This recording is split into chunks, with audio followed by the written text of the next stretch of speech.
மாயா Sandhya serial November 29 எபிசோடுக்கான review தாங்க இந்த வீடியோவில் நம்ம இன்னைக்கு பார்க்க போகிறோம். எபிசோடை ஸ்டார்ட் பண்ணுறதுக்கு முன்னாடி இந்த வீடியோவை மறக்காமல் லைக் பண்ணிக்கோங்க. உங்களுடைய ஒவ்வொரு லைக்கும் அடுத்தடுத்து வீடியோஸ் போடும் பொழுது எங்களுக்கு கொஞ்சம் இன்ட்ரெஸ்டிங்காகவும் என்கரேஜிங்காகவும் இருக்கும். எபிசோடு எப்படி ஸ்டார்ட் ஆகுதுன்னா, புவனேஸ்வரியை காமிக்கிறாங்க. புவனேஸ்வரி வீட்டில் கால் மேலே கால் போட்டுட்டு உட்காடுறாங்க. பசுபதி சொல்கிறாரு, அம்மாடி புவனேஸ்வரி, நீ ஒரு பிளான் பண்ணியிருக்கேன்னு சொன்ன, ஆனால் இந்த மாதிரி ஒரு மாசான பிளானை பண்ணியிருப்பேன்னு நான் எதிர்பார்க்கவே இல்லை அப்படின்னு. அப்போ புவனேஸ்வரி சொல்கிறாங்க, ஆமாம், ஒவ்வொரு வாட்டியும் அந்த ரகுராம் கிட்ட அசிங்கப்பட்டு உட்கார்றது தான் எனக்கு வழக்கமாக போச்சு. ஆனால் இந்த வாட்டி அத்தனை பேரும் கேள்வி கேட்கும் பொழுது ரகுராம் கூனி குறுகி போய் உட்கார்ந்துருக்கிறத பார்க்கும் பொழுது எனக்கு எவ்வளோ சந்தோஷமா தெரியுமா இருந்துச்சு. அவனை நான் மொத்தமாக பழி வாங்கிட்டேன் அப்படிங்கிற ஒரு நிம்மதி எனக்கு இருந்துச்சு தெரியுமா அப்படின்னு புவனேஸ்வரி சொல்ல, இதை கேட்டுட்டு பசுபதி சொல்கிறாரு, ஆமாம்மா, அன்னைக்கு எப்படி நம்ம குடும்பத்தை அவமானப்படுத்தினாலும் அப்ப நம்ம எந்த அளவுக்கு வருத்தப்பட்டுக்கிட்டு நின்னோம் ஊருக்கு முன்னாடி. இப்ப அதே மாதிரி அந்த ரகுராம் வந்துட்டு அவமானப்பட்டு நின்னதை பார்த்தா எனக்கு ரொம்ப சந்தோஷமா இருந்துச்சுமா. நீ இந்த மாதிரி ஒரு பிளானை பண்ணியிருப்பன்னு நான் எதிர்பார்க்கல அப்படின்னு பசுபதி சொல்றாரு. அப்ப கார்த்தி சொல்றாரு, அம்மா, அந்த ஜானகியும் மாயாவும் சாதாரண ஆள் கிடையாது. நீங்க என்ன பிளான் பண்ணாலும் அவங்க ஒரு தனி பிளான் வச்சிருப்பாங்க அப்படின்னு. அப்ப புவனேஸ்வரி சொல்றாங்க, அது எல்லாத்தையும் நான் பாத்துக்கிறேன் கார்த்தி. ஆனா இப்ப அடிச்ச அடியில கண்டிப்பா அந்த ரகுராம் எந்திரிக்கவே மாட்டான் பாரு. அவனுக்கு அவனோட தன்மானம் தான் ரொம்ப முக்கியம். அத்தனை பேரும் அவன்கிட்ட கேள்வி கேட்டதுனால கண்டிப்பா அவன் அவமானப்பட்டிருப்பான். அவனால எந்த விஷயமே எடுத்து பேச முடியாது. அதனால கண்டிப்பா வந்துட்டு அவன் தன்மானம் தான் பெருசு அப்படின்னு அவன் கண்டிப்பா அந்த கிரீடத்தை எடுத்துக்கிட்டு கோயிலுக்கு வரமாட்டான்.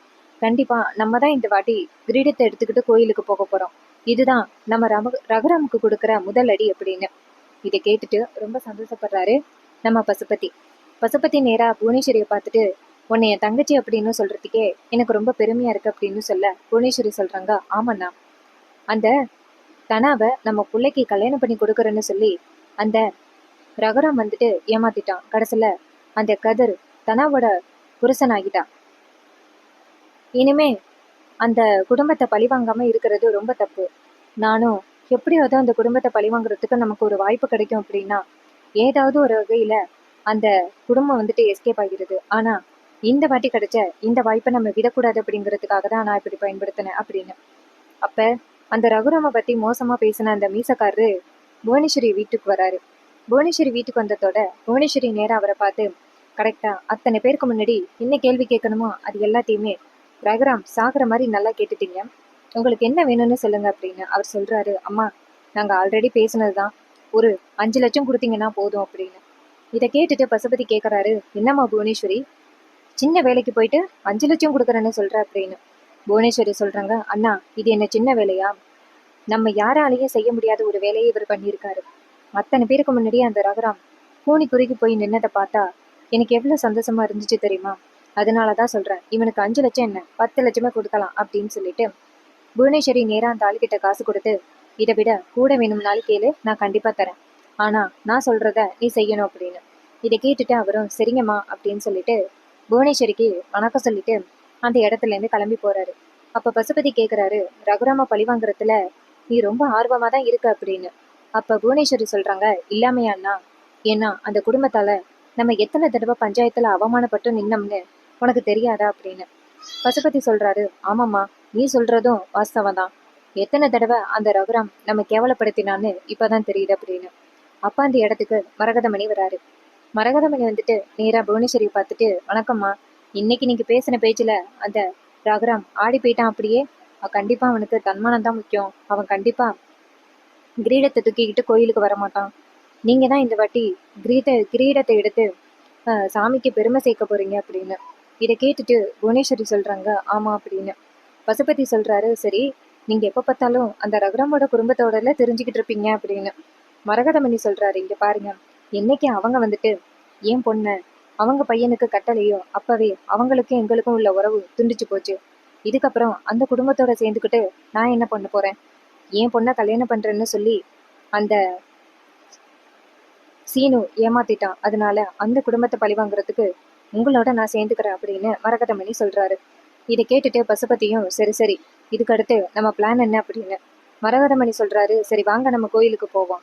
அங்க கண்டிப்பா வந்துட்டு கிரீடத்தை அந்த ரகுராம் எடுத்துட்டு வர மாட்டான். நீங்க போய் தான் அந்த கிரீடத்தை எடுத்துட்டு வர மாதிரி இருக்கும். அதனால நீங்க எல்லாருமே ரெடியாகுங்க, வாங்க கோயிலுக்கு போகலாம் அப்படின்னு சொல்லிட்டு எல்லாருமே சேர்ந்து கோயிலுக்கு போறாங்க. அதுக்கப்புறம் சீனை செட் பண்ணி நேரா நம்ம ரகுராம் வீட்டை காமிக்கிறாங்க. ரகுராம் வீட்டுல பாட்டி சேர்ல உட்காந்துருக்காங்க. பாட்டி சொல்றாங்க, இன்னும் கொஞ்ச நேரத்துல அந்த கிரீடத்தை எடுத்துக்கிட்டு கோயிலுக்கு போகணும். ரகுராமே என்ன காணுமே அப்படின்னு. அப்ப சிவா சொல்றாரு, கண்டிப்பா அண்ணன் அந்த கிரீடத்தை எடுத்துட்டு போவாரு அப்படின்னு எனக்கு நம்பிக்கையே இல்லை. ஏன்னா அந்த அளவுக்கு நேற்று எல்லாரும் பேசிட்டாங்க அப்படின்னு. அப்ப ஜானகி சொல்றாங்க, இங்க பாரு சிவா, அண்ணன் எடுத்துட்டு போகலைன்னா நீ எடுத்துட்டு போறதுக்கு முழு தகுதி இருக்கு. நீ அந்த கிரீடத்தை எடுத்துட்டு போகலாம் அப்படின்னு. ஆனா சிவா சொல்றாரு, அண்ணனோட இடத்துல யாரையுமே ஒப்பிட முடியாது. அண்ணன் தான் எனக்கு பெரிய ஆளு. அதனால அவரோட இடத்துக்கு நான் என்னைக்குமே வர்றதுக்கு முயற்சி பண்ண மாட்டேன். தயவு செஞ்சு இந்த விஷயத்துல என்னை கட்டாயப்படுத்தாதீங்க அப்படின்னு சொல்லிட்டு சிவா அந்த இடத்துல இருந்து போறாரு. இதை கேட்டுட்டு ஜானகி ரொம்ப கவலைப்படுறாங்க. அப்ப மாயா நேரா ஜானகியை பார்த்து, பெரியம்மா என்ன இப்படி ஆகிட்டு, ஒருவேளை நீங்க இந்த கிரீடத்தை எடுத்துட்டு போகலைன்னா அந்த புவனேஸ்வரி கிரீடத்தை எடுக்கிறதுக்கு நம்ம வீட்டுக்கு வந்துருவா. அப்ப நம்ம என்ன பண்றது அப்படின்னு ஜானகி சொல்றாங்க, எல்லாத்தையும் நான் பாத்துக்கிறேன் மாயா, கவலைப்படாத. கண்டிப்பா அவளை இந்த கிரீடத்துல கைய வைக்க விட மாட்டேன். அப்படி அவ கைய வச்சான்னா அவ்வளவுதான் அப்படின்னு சொல்லிட்டு ஜானகி சொல்றாங்க. அப்ப ரகுராம் அந்த இடத்துக்கு வராரு. ரகுராம் வந்ததோட பாட்டி வீட்டை வந்துட்டு ஜானகி சொல்றாங்க, அத்தை கேளுங்க தவறுகிட்ட அப்படின்னு சொன்னதோட பாட்டி நேரா ரகுராம்கே போயிட்டு, ரகுராம் என்னப்பா இது, இன்னும் கொஞ்ச நேரத்துல கிரீடத்தை கோயிலுக்கு எடுத்துட்டு போகணும், நேரம் ரொம்ப ஆகிட்டு, கிரீடத்தை எடுத்துட்டு போப்பா அப்படின்னு சொல்ல, ரகுராம் நேரா அவங்க அம்மாவை பார்த்து, அம்மா நேற்று அவங்க கேட்ட கேள்வி மனசை என்னை ரொம்ப பாதிச்சிருச்சு. அதனால நான் கண்டிப்பா அந்த கிரீடத்தை எடுத்துட்டு போக மாட்டேன். அந்த கிரீடத்தை எடுத்துட்டு போறதுக்கு எனக்கு கொஞ்சம் கூட தகுதியே இல்லை. அவங்க சொன்ன மாதிரி வீட்டில் உள்ளவங்களே என் பேச்சு கேட்கல, என்னை ரொம்ப அவமானப்படுத்தையில எப்படி வந்துட்டு நான் வந்துட்டு அந்த கிரீடத்தை எடுத்துட்டு போக முடியும்? அவங்க சொன்னது எல்லாமே உண்மைதானே? என்னால அந்த கிரீடத்தை எடுத்துட்டு போக முடியாது அப்படின்னு சொல்லிட்டு ரகுராம் அந்த இடத்துல இருந்து போறாரு. இதை கேட்டதோட பாட்டிக்கு ரொம்ப அதிர்ச்சி ஆகுது. ரகுராம் அந்த இடத்துல இருந்து போனதோட நம்ம பாட்டி நேரா சிவாவை பார்த்து, சிவா நீயாவது எடுத்துட்டு போப்பா. தலைமுறை தலைமுறையா நம்ம குடும்பத்துல இருந்து தான் அந்த கிரீடத்தை எடுத்துட்டு போவாங்க. ஆனா ஆளாளுக்கு எடுத்துட்டு போக முடியாதுன்னு சொன்னா எப்படிப்பா அப்படின்னு. ஆனா சிவா சொல்றாரு, இல்லம்மா, உங்களுக்கே தெரியும், அண்ணனை எதிர்த்து நான் எதுவுமே பண்ண மாட்டேன். அண்ணனுக்கு பிடிக்கலைன்னா நான் இந்த வேலையை பண்ண மாட்டேன் அப்படின்னு சொல்லிட்டு சிவாவும் அவங்க அண்ணன் ரகுராம் கூட போயிடுறாரு. இதை பார்த்துட்டு பாட்டி வந்துட்டு கவலைப்படுறாங்க. தலைமுறை தலைமுறையா இந்த குடும்பத்துல இருந்து தான் கிரீடம் எடுத்துட்டு போவாங்க. கடைசியில இந்த குடும்பத்துல இருந்து கிரீடம் எடுத்துட்டு போகாத சூழ்நிலை வந்துருச்சு, நம்ம என்ன பண்றது அப்படின்னு பாட்டி ரொம்ப கவலைப்பட்டு உட்காந்துருக்காங்க. அப்ப பார்வதி சொல்றாங்க, பாத்தீங்களா அண்ணி, இது எல்லாமே உங்களால தான் அப்படின்னு சொல்ல, அப்ப ஜானகி அமைதியா இருக்காங்க. அப்ப பத்மா சொல்றாங்க, அவங்கள பேசி என்ன பண்றது, இந்த இருக்காளை மாயா, இவளால தான் இவ்வளவு பிரச்சனையும். இன்னரும் ஜானகி அண்ணி அண்ணனோட பேச்சு கேட்டிருந்தா இந்த பிரச்சனை வந்திருக்குமா? ஜானகி அண்ணி அண்ணனை எதிர்க்கிறதுக்கு காரணமே இந்த மாயா தான். இவளுக்காக ஏன் இப்படிப்பட்ட ஒரு வேலையை பண்றீங்க? பாத்தீங்களா, நம்ம வீட்டுல உள்ள பிரச்சனை இப்ப பொது பிரச்சனை ஆயிட்டு, இந்த ஊர்ல உள்ள எல்லாருமே நம்ம குடும்பத்து பிரச்சனையை தான் ரொம்ப மோசமா பேசிக்கிட்டு இருக்காங்க. இனிமே நம்ம எப்படி அண்ணி சொல்லி புரிய வைக்கிறது? அண்ணன் பேச்சை நீங்க கேட்கல அப்படின்னு ஊர் ஃபுல்லா பேசிக்கிட்டு இருக்காங்க. அண்ணனுக்கு இது எவ்வளவு பெரிய அவமானமா இருக்கும். அண்ணனை நீங்க ரொம்ப அசிங்கப்படுத்திட்டீங்க, அவமானப்படுத்திட்டீங்க அப்படின்னு சொல்லிட்டு பத்மா பேச, அப்ப பாட்டி சொல்றாங்க, இங்க பாரு பத்மா, வாயில உள்ளதை கண்டபடி பேசாத. ஜானகி என்ன தப்பு பண்ணியிருக்கா? அவ அவ தங்கச்சி பொண்ணுக்கு சப்போர்ட் பண்ணியிருக்கா.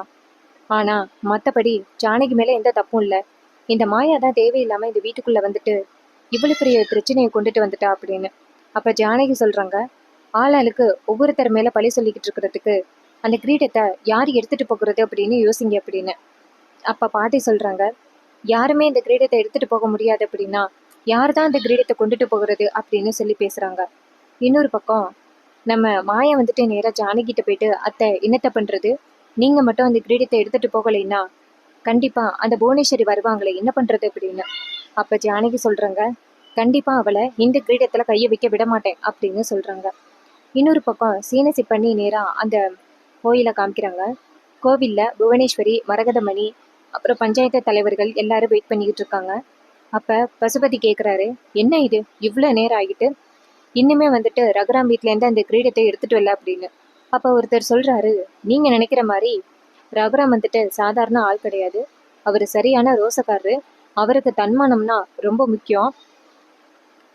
நீங்க கேட்ட கேள்வியில கண்டிப்பா அவரு அந்த கிரீடத்தை எடுத்துட்டு வருவாருன்னு எங்களுக்கு கொஞ்சம் கூட நம்பிக்கை இல்லை. கண்டிப்பா அவர் அந்த கிரீடத்தை எடுத்துட்டு வரமாட்டாரு அப்படின்னு பேசுறாங்க. அப்ப பசுபதி சொல்றாரு, ஒருவேளை அவர் கிரீடத்தை எடுத்துட்டு வரலைன்னா புவனேஸ்வரி தான் போயிட்டு எடுத்துட்டு வரணும் அப்படின்னு சொல்லி பேசிக்கிட்டு இருக்காங்க.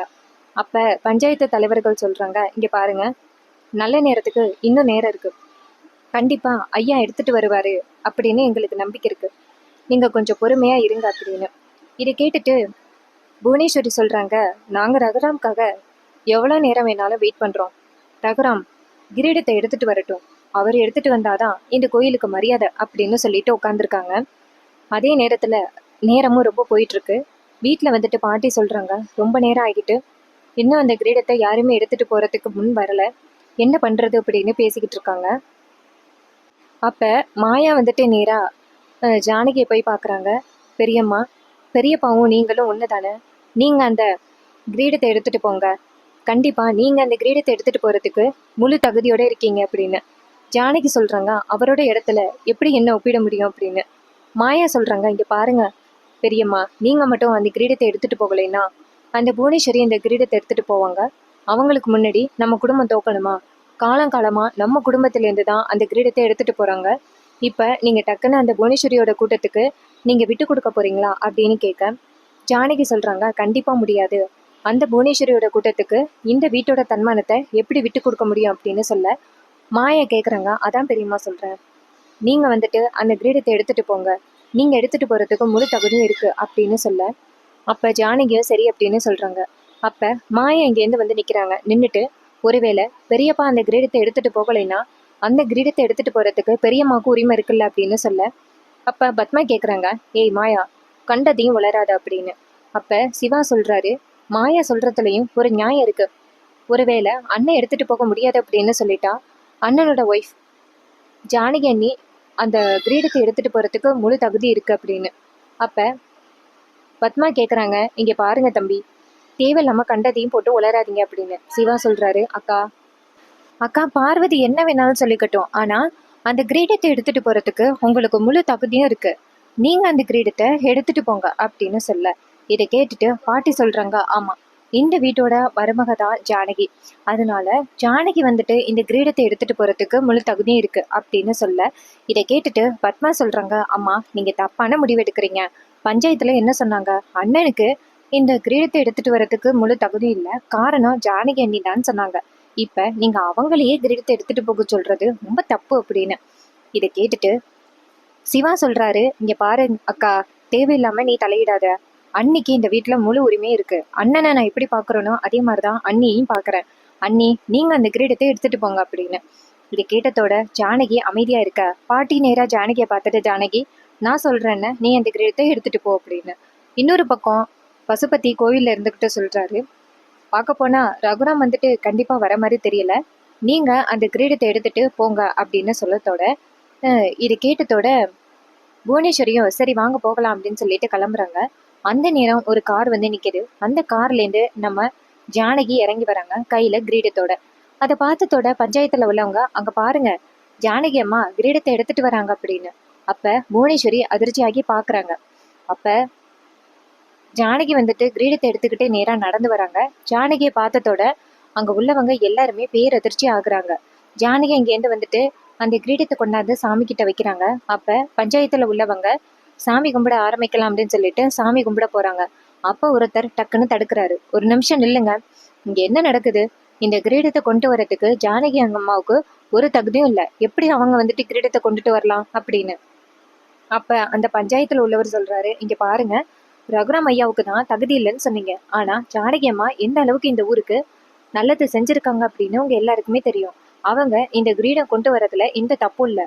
அம்மா ஜானகி அம்மா, நீங்க இந்த கோவிலோட குல விளக்கு, நீங்க வந்துட்டு இந்த கிரீடத்தை எடுத்துட்டு வரதுல எந்த வித தப்பும் இல்லை, நீங்க எடுத்துட்டு வாங்க அப்படின்னு சொல்லிட்டு அந்த கிரீடத்தை கொண்டாந்து வைக்கிறாங்க. அப்ப புவனேஸ்வரி டக்குன்னு ஜானகிட்ட வந்துட்டு, ஜானகி ஒரு நிமிஷம் நில்லு, ரகுராம் தானே இந்த கிரீடத்தை எடுத்துட்டு வரணும், நீ எப்படி எடுத்துட்டு வருவ அப்படின்னு சொல்ல ஜானகி சொல்றாங்க, புவனேஸ்வரி அவரோட தன்மானத்தை தீண்டி அவரை வந்துட்டு இந்த கிரீடத்தை எடுத்துட்டு வரக்கூடாது அப்படின்னு பண்றதுக்காக தானே நீ இதெல்லாம் பண்ண, ஆனா நீ என்ன பண்ணாலும் உன் திட்டம் இங்க செல்லுபடியே ஆகாது, ரகுராம் எந்த அளவுக்கு நல்லவருன்னு உனக்கு தெரியாது, அவரு தன்மானத்தை மதிச்சுதான் அவர் இங்க வரல, ஆனா நீ அவரை தன்மானத்தை சீண்டி பார்த்து அவரை நீ பழி வாங்குறதுக்கு இப்படிப்பட்ட ஒரு காரியத்தை பண்ணியிருக்க.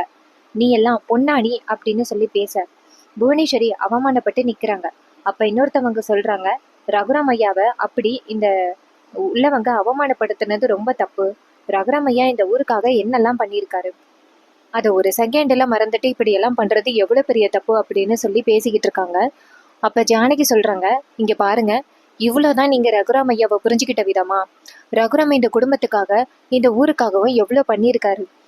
அவருக்கும் எனக்கும் நடந்த ஒரு சின்ன மனஸ்தாபத்துல நீங்க இந்த ஊரை விட்டு அவரை ஒதுக்கி வைக்கிற மாதிரி அவரை அசிங்கப்படுத்தினது, அவரை அவமானப்படுத்தினது எப்பேற்பட்ட தப்பு அப்படிங்கிறத ஏன் புரிஞ்சிக்க மாட்டேங்கிறீங்க அப்படின்னு சொல்லிட்டு ஜானகி அங்க உள்ளவங்களை எச்சரிக்க. அப்ப அவங்க சொல்றாங்க, ஜானகி அம்மா எங்களை மன்னிச்சிருங்க, கேட்பார் கேட்டு பேச்சு கேட்டுக்கிட்டு நாங்க இப்படி பண்ணிட்டோம். புவனேஸ்வரி அம்மா இருந்தாலும் சொன்னாங்க, ரகுராம் ஐயா அந்த கிரீடத்தை எடுத்துட்டு வரட்டும் அப்படின்னு. ஆனா ரகுராம் ஐயா தான் அந்த கிரீடத்தை நான் எடுத்துட்டு வர முடியாது அப்படின்னு சொல்லிட்டு அவரும் ரொம்ப கோவத்துல இருந்துட்டாரு.